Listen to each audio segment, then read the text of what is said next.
Papá, tú no has aportado ni un euro para esta cena, así que no tienes derecho a comer. Esas fueron las palabras que mi propia hija me lanzó delante de toda la familia en Nochevieja, mientras yo permanecía ahí de pie con el plato vacío en las manos, viendo cómo todos continuaban comiendo, como si nada hubiera ocurrido. Lo que ella no sabía es que esa noche sería la última vez que me humillaría. Antes de continuar, suscríbete al canal, activa la campanita, porque todos los días tenemos nuevas historias. Deja tu like y cuéntanos en los comentarios desde qué ciudad nos estás viendo. Mi nombre es Lorenzo García Mendoza, tengo 69 años y durante los últimos 4 años he estado viviendo en la casa de mi hija Cristina después de que perdiera a mi querida esposa Mercedes. Pensé que en esta Nochevieja del año 2024 finalmente tendríamos una celebración familiar digna. Después de tantos meses de tensiones constantes en esta casa, desde que llegué a vivir aquí, las cosas nunca fueron sencillas. Cristina, mi hija de 33 años, siempre fue problemática desde pequeña. Era caprichosa, exigente y nunca supo valorar los sacrificios que hice por ella durante toda su vida. Pagué sus estudios universitarios.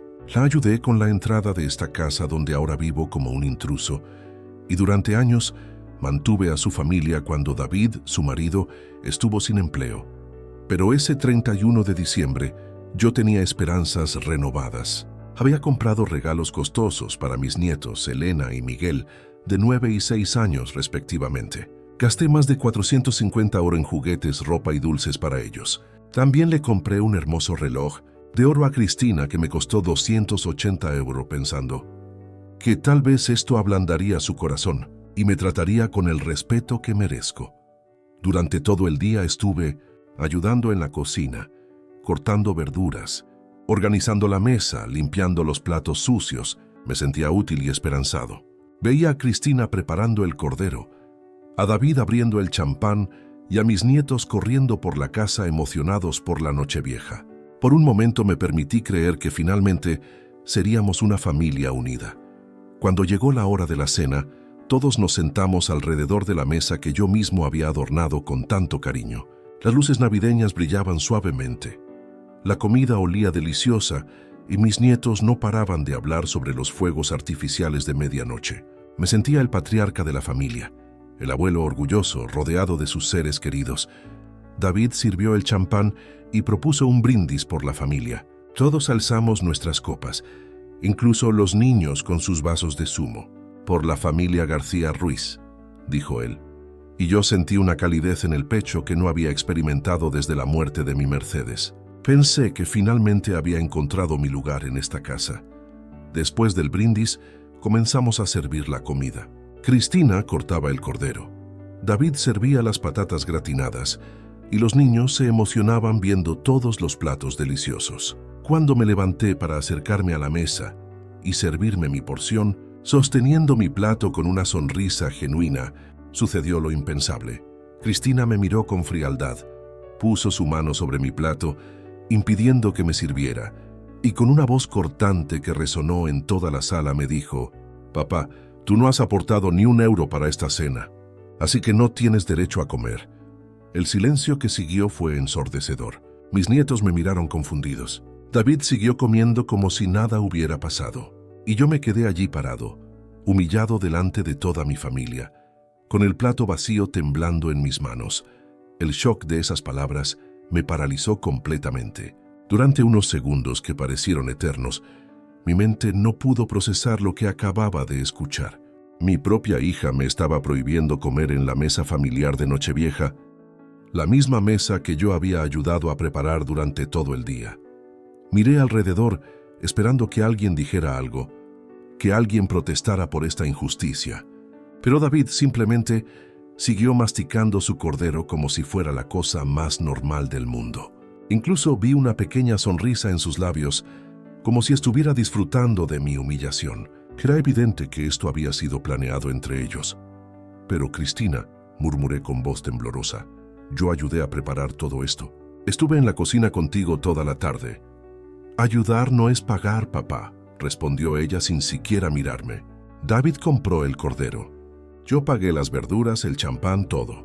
Tú no pusiste ni un euro para esta celebración, así que no tienes derecho a disfrutarla. Mis nietos comenzaron a darse cuenta de que algo extraño estaba sucediendo. Elena, la mayor, preguntó con inocencia: ¿por qué el abuelo no está comiendo con nosotros? Porque el abuelo tiene que aprender a ser responsable, respondió Cristina con una frialdad que me heló la sangre. Cuando sea mayor y contribuya a esta casa, entonces podrá sentarse a nuestra mesa. Las palabras de mi hija me atravesaron como dagas. Ser responsable. Yo que había trabajado durante 42 años como electricista para darle todo lo que necesitaba. Yo que me levanté a las 5 de la mañana durante décadas para llevar el pan a mi familia. Yo que vendí mi coche cuando ella necesitó dinero para la universidad. Me quedé allí de pie, aferrando mi plato vacío, viendo cómo todos continuaban cenando tranquilamente. El sonido de los cubiertos contra los platos resonaba en mis oídos como una tortura. El aroma de la comida que había ayudado a preparar se convirtió en una burla cruel. David incluso se atrevió a pedirle a Cristina que le pasara más cordero, haciendo un comentario sobre lo delicioso que estaba. Está exquisito, amor. Definitivamente valió la pena la inversión. Sus palabras tenían una intención maliciosa que no pasó desapercibida para mí. Intenté mantener la dignidad, pero sentía cómo las lágrimas comenzaban a formarse en mis ojos, no por la comida en sí, sino por la crueldad de la situación. Mi propia hija me estaba tratando peor que a un extraño. Al menos a un extraño no lo invitarías a tu casa para humillarlo así. Pequeño Miguel, mi nieto de 6 años, se bajó de su silla y se acercó a mí con un pedazo de pan en la mano. «Abuelo, ¿quieres mi pan? Tienes cara de hambre». Antes de que pudiera responder, Cristina intervino bruscamente. «Miguel, vuelve a tu sitio. El abuelo está bien. Solo está aprendiendo una lección importante». El niño me miró con confusión, pero obedeció a su madre. Vi cómo regresaba a su silla, girándose para mirarme de vez en cuando con preocupación. Mi corazón se rompió al darme cuenta de que mis propios nietos estaban presenciando esto. Finalmente, no pude soportar más aquella tortura silenciosa. Sin decir una palabra, dejé el plato vacío sobre la mesa y me dirigí hacia mi habitación. Cada paso que daba hacia las escaleras resonaba como un eco en el comedor, donde el ruido de los cubiertos y las conversaciones triviales continuaban como si yo fuera invisible. Una vez en mi cuarto, cerré la puerta y me senté en el borde de la cama. Las decoraciones navideñas que había colgado esa misma mañana ahora me parecían una burla cruel. Las luces intermitentes del pequeño árbol que había armado para los niños me recordaban constantemente la alegría que debería haber sentido esta noche. Pero en lugar de hundirme en la autocompasión, algo dentro de mí comenzó a despertar. Una mezcla de indignación y claridad mental que no había experimentado en años. Empecé a repasar mentalmente todos los episodios de maltrato que había tolerado desde que llegué a vivir a esta casa. Recordé claramente el día que llegué aquí hace exactamente 4 años. Cristina me había dicho: «Papá, esta es tu casa ahora. Aquí estarás cómodo y en familia». Qué mentira tan grande había sido esa promesa. Desde el primer mes comenzaron los reproches sutiles, las indirectas, los comentarios hirientes disfrazados de preocupación. «Papá, deberías colaborar más con los gastos», me había dicho apenas 2 semanas después de mudarme. Yo, que recibía una pensión modesta de 950 € mensuales, inmediatamente comencé a dar 550 € mensuales para los gastos de la casa, pero nunca fue suficiente para ella. Cada vez que llegaba alguna factura alta, Cristina me miraba con reproche. «Papá, la factura de la electricidad está muy elevada este mes», como si yo fuera responsable de todos los electrodomésticos que funcionaban las 24 horas del día, como si fuera culpa mía que David dejara el televisor encendido toda la noche o que Cristina usara la lavadora 3 veces al día. Los recuerdos se agolpaban en mi mente como una avalancha dolorosa. Las mañanas cuando bajaba a desayunar y encontraba solo migas de pan, porque se había terminado y nadie había pensado en reservarme aunque fuera una rebanada. Las noches cuando llegaba de mis caminatas y la cena estaba recogida con el comentario casual: «Pensamos que ya habías cenado», pero lo que más me dolía era recordar cómo había llegado a esta situación. Después de que Mercedes muriera, me quedé completamente solo en nuestra casa de toda la vida. La depresión me consumía día tras día. Fue Cristina quien insistió en que me mudara con ellos. No puedes estar solo, papá. Necesitas estar rodeado de familia. Ahora me daba cuenta de que su preocupación nunca había sido genuina. Había sido calculada. Necesitaban mi pensión para cubrir sus gastos excesivos. David había perdido su trabajo como arquitecto justo cuando yo llegué, y mi contribución económica les había salvado de una crisis financiera. Durante estos 4 años yo había sido más que un inquilino pagador. Había sido su empleado doméstico gratuito. Cada mañana me levantaba temprano para preparar el desayuno de los niños antes de que fueran al colegio. Limpiaba la casa mientras ellos trabajaban. Hacía la compra, cocinaba la cena, ayudaba a los niños con los deberes. Y cuando David finalmente encontró trabajo el año pasado, en lugar de agradecerme el apoyo durante su época difícil, comenzó a tratarme con desprecio, como si mi presencia en su casa fuera una molestia, como si hubiera olvidado convenientemente que mi dinero había pagado su hipoteca durante 20 meses. Pero esta noche, sentado en esa habitación que nunca había logrado sentir como mía, tomé una decisión que cambiaría todo. No podía seguir viviendo así. No podía permitir que me trataran como un ciudadano de segunda clase en lo que supuestamente era mi hogar. Sin embargo, antes de hacer cualquier movimiento precipitado, necesitaba saber exactamente con qué clase de personas estaba tratando. Necesitaba descubrir hasta dónde llegaba realmente su falta de consideración hacia mí. Tenía la sospecha de que lo que había presenciado esta noche era solo la punta del iceberg. Me acerqué a la ventana y observé el jardín nevado bajo la luz de la luna. La tranquilidad de la noche contrastaba brutalmente con la tormenta emocional que se desataba en mi interior. Sabía que al día siguiente todo cambiaría, pero primero necesitaba obtener algunas respuestas que confirmarían mis peores temores sobre las verdaderas intenciones de mi hija. Al día siguiente, 1 de enero, esperé pacientemente a que todos salieran de casa.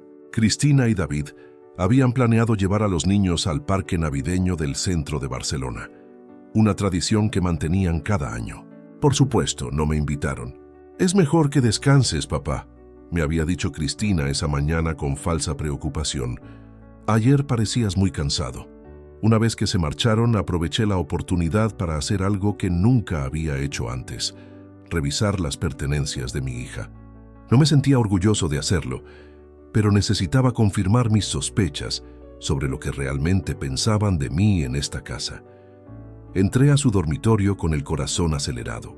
Sobre la mesita de noche estaba su teléfono móvil conectado al cargador, como siempre hacía antes de salir.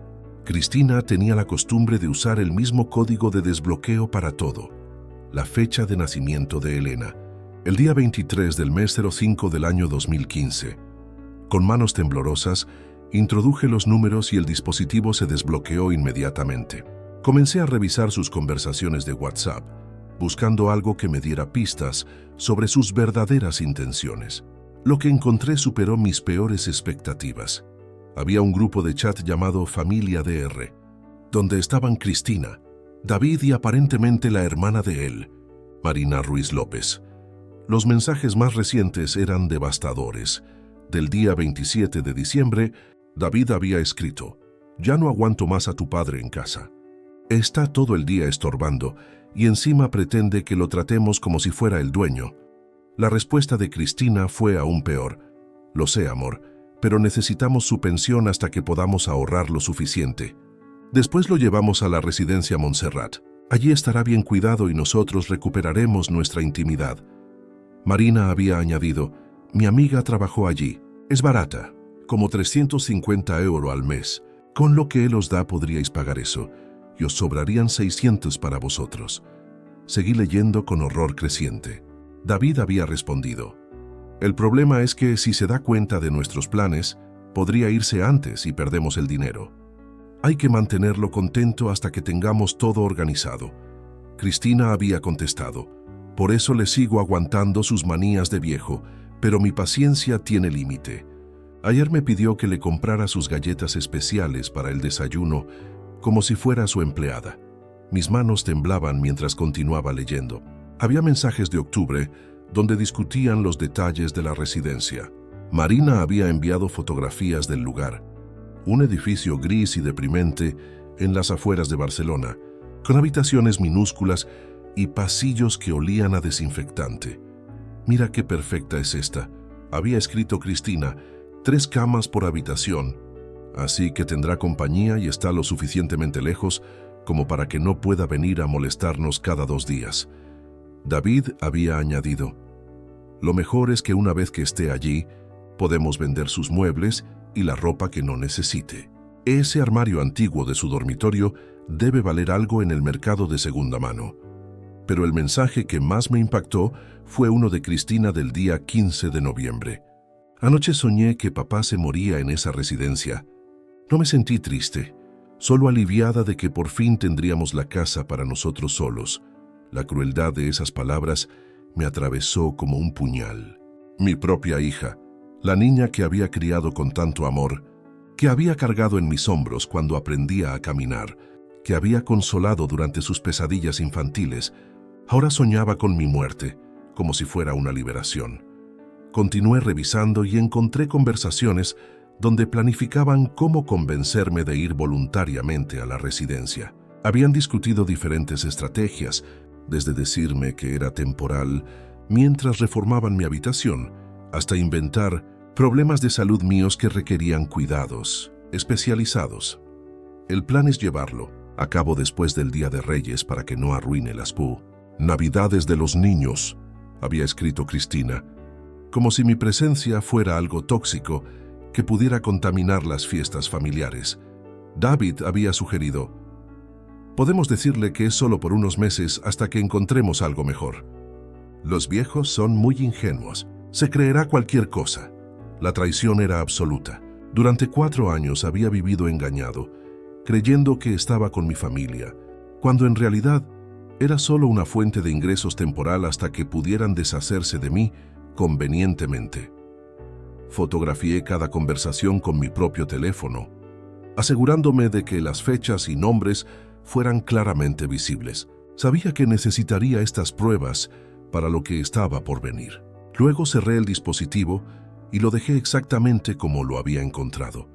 Regresé a mi habitación y me senté nuevamente en la cama. Pero esta vez no me sentía devastado, me sentía determinado. La humillación de anoche había sido solo el catalizador que necesitaba para descubrir la verdad completa. Ahora sabía exactamente con quién estaba tratando y qué tenía que hacer. Esa misma tarde, mientras mi familia seguía disfrutando su paseo navideño, tomé el teléfono y marqué un número que tenía guardado desde hacía años. Era Carmen Vidal Moreno, mi antigua vecina del barrio de Gracia, donde había vivido durante 38 años con Mercedes. Carmen había sido como una hermana para nosotros. Cuando Mercedes enfermó, ella fue quien nos acompañó en los momentos más difíciles. Después del funeral, mantuvimos contacto esporádico, pero la distancia y mi mudanza habían espaciado nuestras conversaciones. «Lorenzo, qué sorpresa escucharte», exclamó con genuina alegría cuando le expliqué quién era. «Justo ayer pensaba en ti y en Mercedes. ¿Cómo estás, querido?». Su voz cálida contrastaba brutalmente con el tono frío que había escuchado en casa durante los últimos meses. «Carmen, necesito pedirte un favor muy grande. Es urgente y no tengo a nadie más a quien acudir». Le expliqué mi situación de manera resumida, sin entrar en todos los detalles dolorosos, pero dejando claro que necesitaba salir de casa de Cristina inmediatamente. Carmen, con la generosidad que siempre la había caracterizado, no dudó ni un segundo. «Por supuesto que puedes venir, Lorenzo. Sabes que siempre serás bienvenido en mi casa. Tengo la habitación de invitados disponible y me vendrá bien la compañía. Desde que murió Josep el año pasado, esta casa se siente muy vacía». Sus palabras me tranquilizaron enormemente. Carmen era viuda como yo. Tenía 67 años y habíamos compartido tantos momentos buenos en el pasado que sabía que podía confiar plenamente en ella. «Pero necesito que sea discreto, Carmen. No quiero que mi familia sepa dónde estoy, al menos no inmediatamente. Necesito tiempo para organizar algunas cosas importantes. No te preocupes por eso. Puedes quedarte el tiempo que necesites. Mi casa es tu casa, ya lo sabes». Después de colgar con Carmen, comencé a planificar meticulosamente mi salida. No quería parecer precipitado o emocional. Todo tenía que ejecutarse con precisión para que mi mensaje fuera claro y contundente. Saqué una maleta pequeña del armario y comencé a empacar solo lo esencial: ropa para una semana, mis medicamentos, algunos documentos importantes que guardaba en mi habitación y las fotografías de Mercedes que siempre mantenía en mi mesita de noche. Mientras doblaba cuidadosamente mis camisas, reflexioné sobre la ironía de la situación. Hacía 4 años, cuando llegué a esta casa, Cristina había insistido en que trajera todas mis pertenencias. «Esta va a ser tu casa para siempre, papá», me había dicho. Entonces ahora me iba llevando solo una maleta, dejando atrás muebles, libros y recuerdos de toda una vida. Lo más importante que empaqué fueron las impresiones de las conversaciones de WhatsApp que había fotografiado. Las metí en un sobre manila junto con otros documentos. Estas pruebas serían fundamentales para lo que tenía planeado. Cuando terminé de hacer la maleta, me senté en el escritorio y escribí una carta que sería mi declaración de independencia. Quería que cada palabra fuera medida, que transmitiera dignidad en lugar de rencor. «Querida Cristina», comencé, «después de mucha reflexión, he decidido que es momento de buscar un lugar donde pueda vivir con la tranquilidad y el respeto que merezco en esta etapa de mi vida. No ha sido una decisión fácil, pero los eventos recientes me han hecho entender que necesito estar donde sea valorado por quien soy, no por lo que puedo aportar económicamente». Continué escribiendo. «Durante estos 4 años he intentado adaptarme a las dinámicas de vuestra familia, pero me he dado cuenta de que mi presencia genera más tensiones que alegrías. Por eso he decidido mudarme a un lugar donde pueda contribuir de manera positiva y donde mi experiencia de vida sea apreciada». Terminé la carta con estas palabras: «Espero que esta decisión os permita disfrutar de vuestra intimidad familiar como siempre habéis deseado. Los niños siempre serán mis nietos queridos y espero que algún día entiendan por qué el abuelo tuvo que tomar esta decisión. Con cariño, papá». Doblé la carta cuidadosamente y la dejé sobre la almohada de mi cama. Quería que fuera lo primero que vieran cuando subieran a buscarme. Esperé hasta las 7 de la tarde, cuando el sol ya se había puesto y las calles estaban menos transitadas. Llamé a un taxi y le di la dirección de Carmen. Bajé mi maleta silenciosamente y esperé en la puerta. Antes de salir, eché un último vistazo a la casa que había sido mi hogar durante 4 años. Las luces del árbol navideño seguían parpadeando en el salón. Los regalos que había comprado para los niños seguían esperando bajo el árbol, y todo parecía normal y festivo. Pero yo sabía la verdad que se escondía detrás de esa fachada de familia perfecta.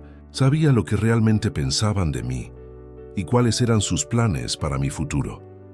Cuando llegó el taxi, subí con determinación y le di la dirección de Carmen. No sentía tristeza ni arrepentimiento, solo una extraña sensación de liberación, como si finalmente hubiera recuperado el control de mi propia vida. Carmen me recibió en su apartamento de Gracia, con los brazos abiertos y una sonrisa genuina que no había visto en meses. Su hogar olía a canela y café recién hecho, un aroma acogedor que contrastaba completamente con la atmósfera fría que había dejado atrás. «Lorenzo, te ves más delgado», me dijo mientras me ayudaba con la maleta, «pero hay algo diferente en tus ojos, una determinación que no había visto desde los tiempos de Mercedes». Esa primera noche en casa de Carmen, dormí profundamente por primera vez en meses. No había gritos matutinos, no había reproches sobre facturas o quejas sobre mi presencia, solo paz y el sonido familiar del tráfico de Barcelona, filtrándose suavemente por las ventanas. Al día siguiente, 2 de enero, decidí que era momento de poner en marcha la segunda fase de mi plan. Me dirigí a mi sucursal bancaria en el Banco Sabadell de la calle Grande Gracia, donde había mantenido mis cuentas durante los últimos 12 años. Mi ejecutivo de cuentas, Marc Soler Puig, me atendió personalmente. Le expliqué que necesitaba hacer algunos cambios importantes en mis productos financieros. Durante estos 4 años, había autorizado a Cristina como segunda titular de mi cuenta corriente, para facilitarle el acceso a los 550 € mensuales que le daba para gastos. Don Lorenzo, necesito que me confirme por escrito que quiere retirar a su hija como cotitular de la cuenta, me explicó Mark mientras preparaba los documentos. Así es. Y también quiero cancelar la transferencia automática mensual que tengo programada a su cuenta. Mark me miró con curiosidad, pero mantuvo su profesionalismo. Entendido. ¿Necesita que le preparemos algún otro producto financiero? ¿Tal vez una cuenta de ahorro independiente? Efectivamente, quiero abrir una cuenta nueva donde únicamente yo tenga acceso y me gustaría conocer las opciones de depósitos a plazo fijo. Durante la siguiente hora, reorganicé completamente mis finanzas. La nueva cuenta corriente quedaría solo a mi nombre con una tarjeta de débito nueva. Los 950 € de mi pensión se depositarían directamente allí cada mes. También cancelé la domiciliación que tenía del seguro del coche de David, que había estado pagando durante 2 años temporalmente mientras él se recuperaba de su época de desempleo. Ese favor temporal me costaba 110 € mensuales que nunca me había devuelto. Cuando salí del banco me sentía como un hombre nuevo. Por primera vez en 4 años mi dinero era completamente mío. No habría más transferencias automáticas, no más accesos no autorizados, no más contribuciones forzosas a gastos que no había decidido. Pero sabía que lo más difícil estaba por venir. Cristina seguramente habría encontrado mi carta la noche anterior. Era solo cuestión de tiempo antes de que empezaran las llamadas. No me equivoqué. A las 4 de la tarde, mientras tomaba un café tranquilo con Carmen en su cocina, mi teléfono comenzó a sonar insistentemente. En la pantalla aparecía Cristina una y otra vez. Las primeras 6 llamadas las ignoré completamente. Carmen me miraba con preocupación, pero yo le hice un gesto tranquilizador. Déjala que se desahogue un poco. Necesita entender que las cosas han cambiado. Finalmente, al 7º intento, decidí contestar. La voz de Cristina sonaba histérica al otro lado de la línea. Papá, ¿dónde estás? Encontramos tu carta y estamos muy preocupados. Los niños están preguntando por ti y no sabemos qué decirles. Su tono había cambiado drásticamente comparado con la frialdad de Nochevieja. Ahora sonaba dulce, casi suplicante. Era fascinante cómo la desesperación podía transformar tan rápidamente la actitud de una persona. Estoy bien, Cristina. Estoy en un lugar seguro donde me tratan con respeto. Pero ¿por qué te fuiste así? Podríamos haber hablado. Si había algún problema, podríamos haberlo solucionado en familia. La hipocresía de sus palabras me sorprendió, aunque no debería haberlo hecho. ¿Hablar en familia? ¿Como cuando me prohibiste comer en Nochevieja delante de tus hijos? Papá, eso fue... Yo estaba estresada. Las fiestas me ponen nerviosa. No lo decía en serio. Cristina, necesito que sepas que he tomado algunas decisiones importantes sobre mis finanzas. Ya no tendrás acceso a mi cuenta bancaria y las transferencias mensuales han sido canceladas. El silencio que siguió fue revelador. Durante unos segundos, Cristina no supo qué decir. Cuando finalmente habló, su voz había perdido toda la dulzura artificial. ¿Qué quieres decir con eso? Has cancelado tu contribución a los gastos de la casa. Exactamente. Como me dijiste en Nochevieja, quien no contribuye no tiene derecho a nada. Pues bien, como ya no vivo ahí, no hay razón para que contribuya. Pero papá, nosotros contábamos con ese dinero. Tenemos compromisos financieros basados en tus aportes. La máscara había caído completamente. Ya no había preocupación por mi bienestar o fingida preocupación familiar, solo pánico por la pérdida económica que mi partida representaba. Esos son tus compromisos, Cristina, no los míos. Y colgué el teléfono. Durante los siguientes 3 días, mi teléfono no paró de sonar. Cristina alternaba entre llamadas desesperadas, mensajes de voz sollozando y súplicas por WhatsApp, donde prometía que todo cambiaría si regresaba. Cada mensaje era más patético que el anterior. Papá, por favor, contesta. Los niños lloran por las noches preguntando, ¿dónde está el abuelo? Elena no ha querido tocar sus regalos de Navidad. Te necesitamos en casa. David está muy arrepentido de cómo te trató en Nochevieja, que él quiere disculparse contigo personalmente. Papá, he estado pensando y tienes razón. Fui injusta contigo. Por favor, dame una oportunidad de arreglar las cosas. Cada mensaje me confirmaba que había tomado la decisión correcta. La desesperación en sus palabras no provenía del amor filial, sino del pánico financiero. Era evidente que habían intentado acceder a mi cuenta bancaria y habían descubierto que ya no tenían autorización. El 5 de enero, mientras desayunaba tranquilamente con Carmen, escuchamos el timbre de la puerta. Mi amiga se asomó por la ventana y me hizo una seña preocupada. Es una mujer joven con 2 niños pequeños. Parece alterada. Sabía perfectamente quién era. Cristina había descubierto dónde me encontraba, probablemente preguntando a antiguos vecinos del barrio que recordaban mi amistad con Carmen. Déjala que toque. Yo hablaré con ella desde aquí, pero no la dejes subir. Carmen bajó a atender la puerta mientras yo me asomaba al balcón del 3er piso. Efectivamente, allí estaba Cristina con Elena y Miguel, los 3 con caras de sufrimiento teatral que no me engañaron ni por un segundo. ¿Está mi padre aquí?, le preguntó Cristina a Carmen con voz temblorosa. Sí, está aquí, pero no quiere recibir visitas, respondió Carmen con firmeza. ¡Papá!, gritó Cristina mirando hacia arriba. Por favor, baja. Solo quiero hablar contigo 5 minutos. Los niños te extrañan muchísimo. Me asomé un poco más para que pudiera verme, pero mantuve mi distancia. Cristina, todo lo que tenías que decirme ya me lo dijiste en Nochevieja. No hay nada más que discutir. Por favor, papá.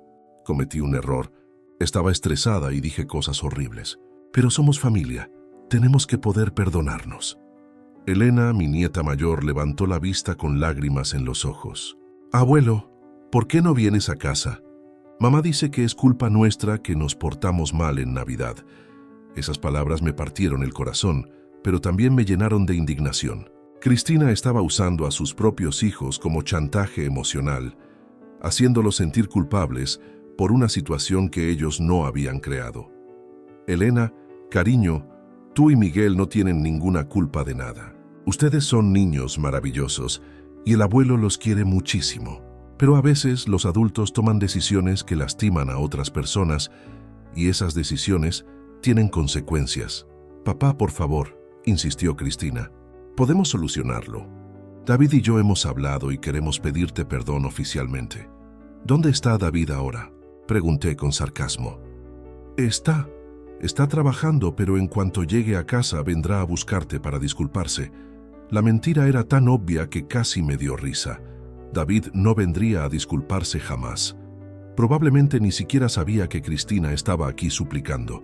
Cristina, yo sé exactamente lo que tú y David piensan de mí. Sé cuáles eran sus planes para mi futuro. Vi cómo la sangre se le iba del rostro. ¿De qué estás hablando, papá? La residencia Montserrat, 350 € al mes, 3 camas por habitación. ¿Te suena familiar? El shock en su expresión me confirmó que había dado en el clavo. Cristina miró a su alrededor nerviosamente, como si quisiera asegurarse de que nadie más hubiera escuchado. No sé de qué me hablas, murmuró débilmente. Por supuesto que no sabes. Saqué mi teléfono y le mostré una de las capturas de pantalla que había tomado desde el balcón. Ella no podía ver los detalles, pero el gesto fue suficientemente claro. Los mensajes de WhatsApp son muy reveladores, Cristina, especialmente los que hablan sobre vender mis muebles y sobre tus sueños, donde yo muero en esa residencia. Cristina se tambaleó ligeramente, agarrándose del brazo de Elena para mantenerse estable. Sus mejillas habían pasado de pálidas a completamente rojas. Papá, déjame explicarte. No hay nada que explicar. Durante 4 años pensé que estaba viviendo con mi familia, pero en realidad era solo una fuente de ingresos temporal hasta que pudieran deshacerse de mí convenientemente. Los niños miraban la conversación sin entender completamente lo que estaba sucediendo, pero percibiendo claramente la tensión entre los adultos. Cristina, llévate a los niños a casa. Esta conversación no es apropiada para ellos. No me iré sin ti, papá. Somos tu familia. Mi familia no me habría prohibido comer en Nochevieja. Mi familia no habría planeado internarme en secreto. Mi familia no habría soñado con mi muerte como una liberación.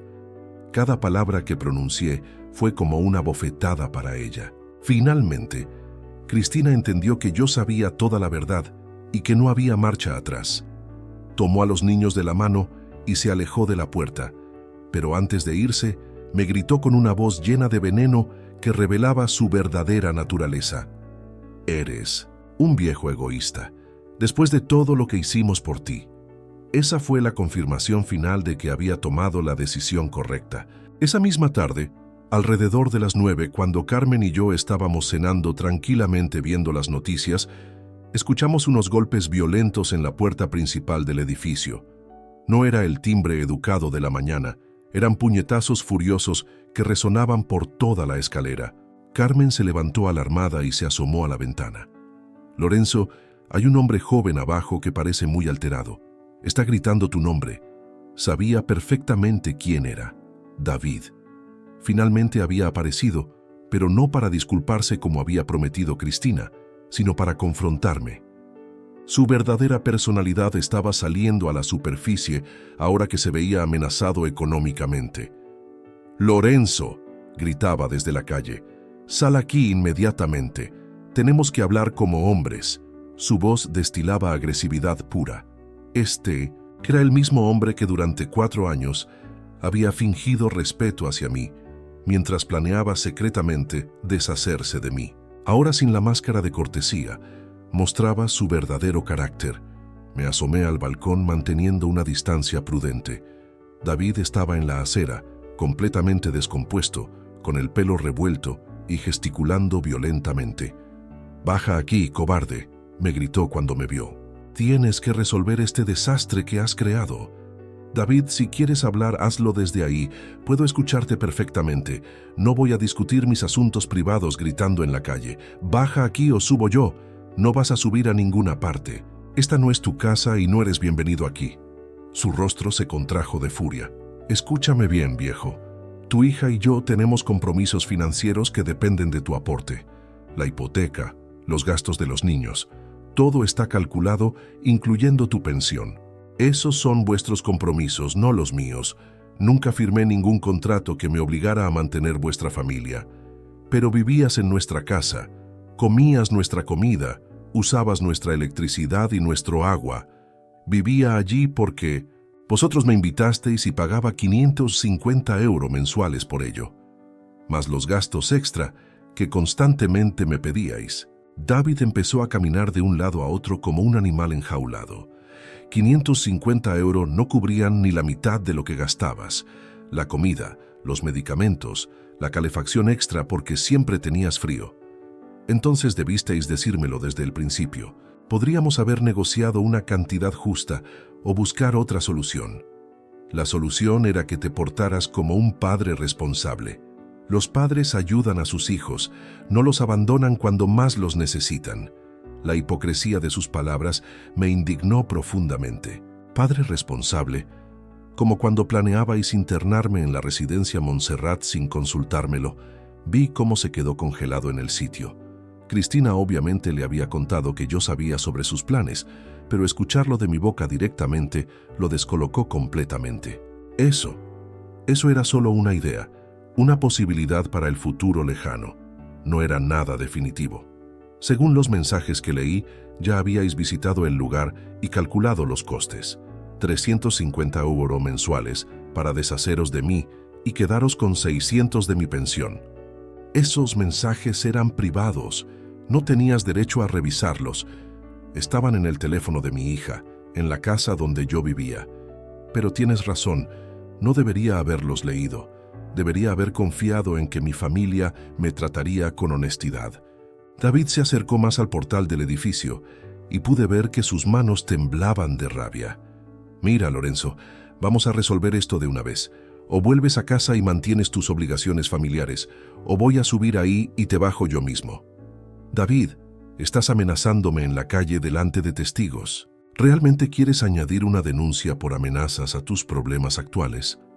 Carmen, que había estado escuchando toda la conversación desde la ventana de la cocina, apareció en el balcón junto a mí. «Joven, le aconsejo que se vaya inmediatamente. Ya he llamado a la policía y vienen en camino». La mentira de Carmen fue perfecta. David miró hacia arriba con incertidumbre, valorando si ella estaba mintiendo o no. «Esto no ha terminado, Lorenzo», gritó finalmente. Tu familia te necesita y no puedes simplemente desaparecer cuando se te antoje. Mi familia me necesitaba cuando querían mi dinero, pero cuando me humillaron en Nochevieja, dejé de ser familia y me convertí en un estorbo. Cristina cometió un error. Está arrepentida. Cristina está arrepentida de haber perdido mi aporte económico. Si realmente estuviera arrepentida del daño emocional que me causó, habría venido sola esta mañana sin usar a los niños como chantaje. David se quedó sin argumentos. Sabía que cada palabra que yo decía era verdad, y su frustración de no poder rebatir mis puntos lo estaba enloqueciendo. «Eres un egoísta», gritó como último recurso. «Tu propia hija está sufriendo por tu culpa». Mi hija está sufriendo por las consecuencias de sus propias acciones. Yo solo estoy reaccionando a cómo me trataron. Finalmente, David se alejó del edificio, pero antes de irse me gritó: «Cuando te canses de jugar al mártir, sabrás dónde encontrarnos». Desde el balcón, lo vi subir a su coche y marcharse con un acelerón innecesario que delató su estado emocional. «Menudo carácter tiene ese muchacho», comentó Carmen sacudiendo la cabeza. «No me extraña que quisiera salir de esa casa». Los siguientes días transcurrieron con una tranquilidad que no había experimentado en años. Carmen y yo establecimos una rutina agradable. Desayunábamos juntos mientras leíamos el periódico. Salíamos a caminar por el Park Güell por las tardes y por las noches veíamos series o simplemente conversábamos sobre nuestros recuerdos del barrio. Pero sabía que Cristina no se rendiría tan fácilmente. El 8 de enero, cuando regresaba de comprar el pan en la panadería de la esquina, vi un coche familiar aparcado cerca del edificio de Carmen. Era el Seat León blanco de mi hija. Esta vez no vinieron a llamar a la puerta. En su lugar, Elena y Miguel estaban jugando en el pequeño parque infantil justo enfrente del edificio, mientras Cristina se sentaba en un banco fingiendo leer una revista, pero claramente esperando a que yo apareciera. Era una estrategia más sofisticada que las anteriores. No podía acusarla de acoso si simplemente estaba en un parque público con sus hijos. Pero el mensaje era claro. Usaría a los niños como anzuelo emocional hasta conseguir lo que quería. Me acerqué al parque con paso decidido. Si Cristina quería jugar esa carta, yo la enfrentaría directamente, pero protegiendo a mis nietos de ser manipulados más de lo que ya habían sido. «Hola, abuelo», me saludó Elena corriendo hacia mí con los brazos abiertos. Su alegría genuina contrastaba dolorosamente con las intenciones calculadas de su madre. «Hola, princesa», le dije abrazándola fuerte. «¿Cómo están mis nietos favoritos?» Miguel también se acercó, pero se mantuvo más tímido. «Abuelo, ¿por qué no vives ya con nosotros? Mamá llora mucho desde que te fuiste». Las palabras del pequeño me atravesaron el corazón. Estos niños inocentes estaban pagando el precio de los errores de sus padres, y eso me dolía más que cualquier humillación que hubiera sufrido. Cristina se acercó lentamente con una expresión que intentaba parecer casual, pero sus ojos rojizos delataban noches de insomnio y preocupación. «Papá, qué casualidad encontrarte aquí», mintió descaradamente.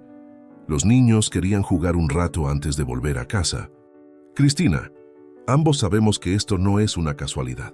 Has estado observando los movimientos de Carmen para saber cuándo salgo de casa».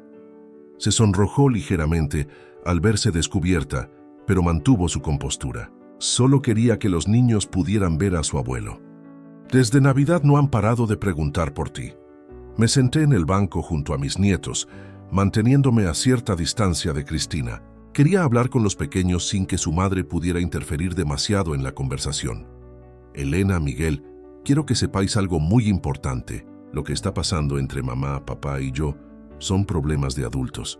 Nada de esto es culpa vuestra. ¿Entendéis?» Elena asintió seriamente.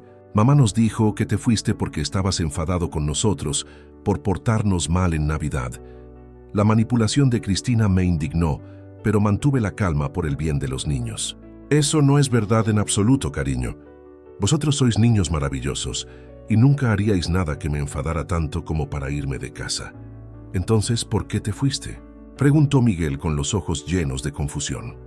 «A veces los adultos toman decisiones que lastiman a otras personas, Y cuando eso pasa repetidamente, la persona lastimada tiene que protegerse, yéndose a un lugar donde se sienta segura y valorada. Cristina intervino nerviosamente. Papá, los niños no necesitan escuchar estas cosas. Son muy pequeños para entender problemas tan complicados. Al contrario, Cristina, los niños merecen una explicación honesta, adaptada a su edad. Han sido usados como chantaje emocional y tienen derecho a saber que no son responsables de esta situación. Abuelo, dijo Elena tomando mi mano, ¿significa eso que nunca más vas a venir a casa? La pregunta directa me obligó a ser claro sin ser cruel. Significa que el abuelo necesita vivir en un lugar donde se sienta respetado. Pero eso no cambia el amor que siento por vosotros. Vosotros siempre seréis mis nietos queridos, sin importar dónde viva. ¿Podemos visitarte en tu nueva casa?, preguntó Miguel esperanzado. Miré a Cristina antes de responder, que eso dependerá de que vuestros padres entiendan y respeten las decisiones que he tomado. Si aprenden a tratarme con dignidad, podremos encontrar una manera de que nos veamos. Cristina aprovechó la abertura. Papá, nosotros queremos que vuelvas. Hemos reflexionado mucho sobre lo que pasó en Navidad y David y yo estamos dispuestos a cambiar. ¿Cambiar qué exactamente, Cristina? Nuestra actitud, la forma como te hablamos. Queremos tratarte con el respeto que mereces como nuestro padre. ¿Y qué pasa con los planes de internarme en la residencia Montserrat? Vi cómo se tensó al escuchar el nombre específico. Eso nunca fue un plan real. Solo eran conversaciones teóricas sobre posibilidades futuras. Conversaciones teóricas donde calculabais costes exactos y discutíais cómo convencerme de ir voluntariamente. Los niños nos miraban sin entender completamente la conversación, pero percibiendo la tensión entre nosotros. Papá, por favor, dame una oportunidad de demostrar que he cambiado. Los niños te necesitan. Yo te necesito. Cristina, el daño está hecho. La confianza, una vez rota, es muy difícil de reconstruir. Y honestamente no creo que hayas cambiado. Creo que estás desesperada porque tu situación económica se ha vuelto insostenible sin mi aporte. Sus ojos se llenaron de lágrimas, pero no pude determinar si eran genuinas o calculadas. Es verdad que estamos pasando dificultades, pero eso no significa que no te ame como padre. Me levanté del banco y besé la frente de cada niño. Elena, Miguel, recordad siempre que os quiero muchísimo. Portaos bien y cuidaos. Mientras me alejaba, escuché a Cristina susurrar desesperadamente, «Papá, por favor, no nos abandones así». Pero esta vez sus palabras no lograron detenerme. Pasaron las semanas y mi nueva vida con Carmen se consolidó de manera natural. Ella necesitaba ayuda con las tareas domésticas más pesadas y yo encontré propósito en ser útil sin sentirme explotado. Juntos creamos una dinámica de apoyo mutuo que beneficiaba a ambos. En febrero establecí una rutina de ejercicios matutinos en el gimnasio del Centro de Mayores del barrio de Gracia. Allí conocí a otros hombres de mi edad que habían pasado por situaciones similares con sus familias. Descubrí que mi historia no era tan única como había pensado. Rafael Martín Jiménez, un ex contador de 72 años, me contó cómo su hijo había intentado convencerlo de firmar un poder notarial para simplificar los trámites bancarios, cuando en realidad quería acceder a sus ahorros. Carlos Vega Morales había sido prácticamente expulsado de casa de su hija cuando se recuperó de una operación y ya no necesitaba cuidados constantes. Estas conversaciones me confirmaron que había tomado la decisión correcta. No era un padre desnaturalizado, era un hombre que había recuperado su dignidad. En marzo, Carmen comenzó a recibir llamadas extrañas, números desconocidos que colgaban cuando ella contestaba. Sospechábamos que Cristina o David estaban intentando confirmar que yo seguía viviendo allí, pero sin atreverse a enfrentar la situación directamente. El cambio real llegó en abril. Carmen llegó una tarde del mercado con noticias inesperadas. Lorenzo, me encontré con Isabel Moreno. ¿Te acuerdas de ella? Vivía en el segundo piso de tu antiguo edificio. Por supuesto. ¿Cómo está? Bien, pero me contó algo interesante sobre tu hija. Aparentemente han puesto el piso en venta. La noticia no me sorprendió tanto como debería haberlo hecho. Durante estos meses, había calculado mentalmente los números. Sin mis 550 € mensuales, más los 110 del seguro del coche, más los gastos extra que constantemente me pedían. Cristina y David habían perdido aproximadamente 750 € de ingresos mensuales. Isabel dice que han puesto un cartel de "se vende" muy discreto en el portal y que han visto gente visitando el apartamento los fines de semana. Era inevitable, comenté sin emoción aparente. Sus gastos estaban calculados incluyendo mi aporte. Sin él, no pueden mantenerse. 3 semanas después, Carmen regresó del centro de salud con más información.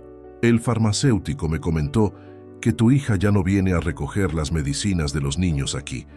Dice que ahora van a la farmacia de Hospitalet. Hospitalet, un barrio mucho más modesto que donde habían estado viviendo. La confirmación de que mi decisión había tenido las consecuencias exactas que había previsto. En mayo, mientras paseaba por Els Encants un domingo por la mañana, vi algo que me impactó profundamente. En uno de los puestos de segunda mano estaba el aparador antiguo de Mercedes, que había llevado a casa de Cristina 4 años atrás. El mismo aparador donde guardaba nuestras fotografías de boda y los primeros dibujos que Cristina había hecho de niña. El vendedor, un hombre mayor con aspecto cansado, me confirmó lo que sospechaba. Me lo trajeron hace 3 semanas. Una pareja joven con 2 niños. Dijeron que se mudaban a un apartamento más pequeño y no tenían espacio. ¿Cuánto piden por él? Wow. Es una pieza sólida, pero estos muebles antiguos ya no se venden como antes. El aparador que Mercedes y yo habíamos comprado en nuestro primer aniversario, por el que habíamos pagado el equivalente a 3 sueldos completos en aquella época, ahora se vendía por 180 € para que Cristina pudiera llegar a fin de mes. No lo compré. Ese capítulo de mi vida había terminado, y recuperar objetos del pasado no cambiaría esa realidad. En junio llegó la confirmación definitiva. Carmen recibió una llamada de una antigua vecina. El apartamento donde vivía Lorenzo con su hija se vendió. Los nuevos propietarios ya se han mudado. Esa noche, sentado en el balcón de Carmen tomando un café después de la cena, reflexioné sobre los cambios que habían ocurrido en apenas 5 meses. Mi hija había perdido su hogar, había tenido que vender muebles familiares y había sido obligada a mudarse a un barrio menos privilegiado. Algunas personas podrían haber sentido lástima o incluso culpa, pero yo solo sentía una extraña paz interior. Había enseñado una lección sobre respeto y consecuencias que era necesaria, aunque dolorosa. ¿Crees que aprenderán algo de todo esto? Me preguntó Carmen, que había seguido toda la situación con comprensión y apoyo. Espero que sí, pero si no lo hacen, al menos yo he recuperado mi dignidad y mi tranquilidad. Y si intentan volver a contactarte, dependerá de cómo lo hagan.